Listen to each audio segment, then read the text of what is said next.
the Lumière award that I received this evening at the RPS, from the RPS, means a huge amount to me, because I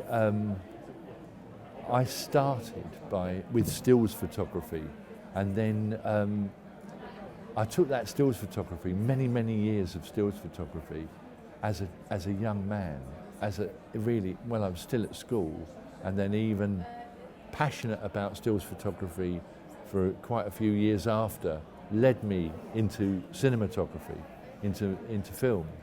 It was the stills photography and my love of stills photography and my love of cinema combined that led me into wanting to be a cinematographer, a camera person, a cameraman, camera woman, whatever, a camera person. It was the stills that led me there. I was passionate about photography and passionate about cinema. So that's how I started to become a cinematographer, was through stills photography. And there's a lot of cinematographers out there working today who also started in cinematography, in photography, in stills photography. We call it stills. Of course, photographers here would never call it stills, because obviously it's stills, but for me, we call it stills, as opposed to movies. Cinematography, it's not like a job of work. It's not, my career. It's a vocation. I feel privileged to be a cinematographer, and I'm sure many of your guests this evening here feel privileged to be a photographer. It's a way of life. It's something that I think is the best thing in the world. It's, if it's a job, it's the best job in the world.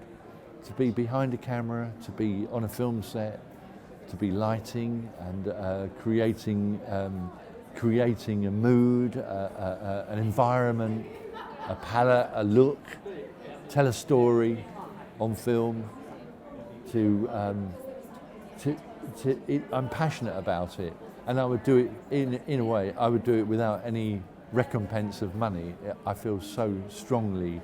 I love cinematography. I love working as a cinematographer. It's a lifetime. It's a lifetime vocation. I feel privileged. Inspirations are more difficult for me, really, because I have many. Like the film they showed a little bit of this evening, Mr. Turner. The inspirations for that was of course Turner, the painter's work, and that was the main inspiration. Quite a lot of other films I do, the inspiration could be Edward Hopper.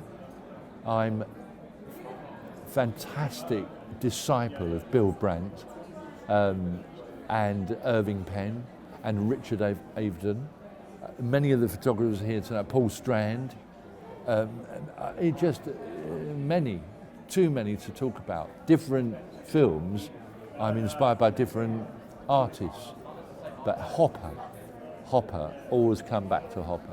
I don't know why, because he's so cinematic, and the loneliness that it's about loneliness and solitary figures in a landscape that I find incredibly appealing. I always come back to Hopper. Many cinematographers do as well. I'm not the only one.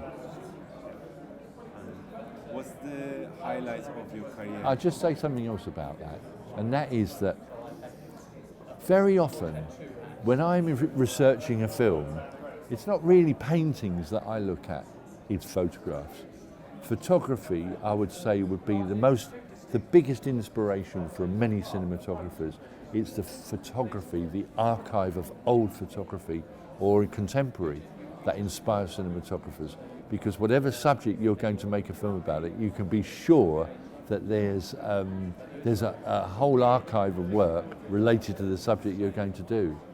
So, for instance, when I did this film that I shot recently called Legend, my biggest inspiration for that film was the photography of David Bailey, because he took those iconic black and white photographs of the Cray brothers back in the 60s, and in a way I based the look of the film, the cinematography, on that one photograph, that one iconic portrait of those brothers, It was the David Bailey photograph that gave me the inspiration, even though it was in black and white.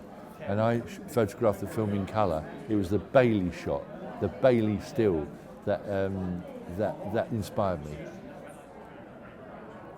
The highlight of my career was the very first film that I shot as a cameraman, camera person, whatever. Sounds sexist, cameraman now. But it wasn't a cinematographer, I was a documentary camera person.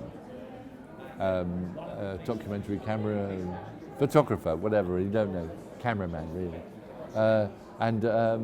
I went off to the other side of the world and I shot this documentary for a leading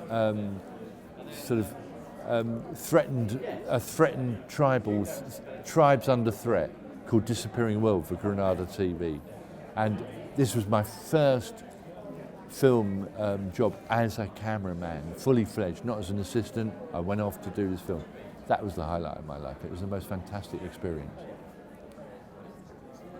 And I never looked back.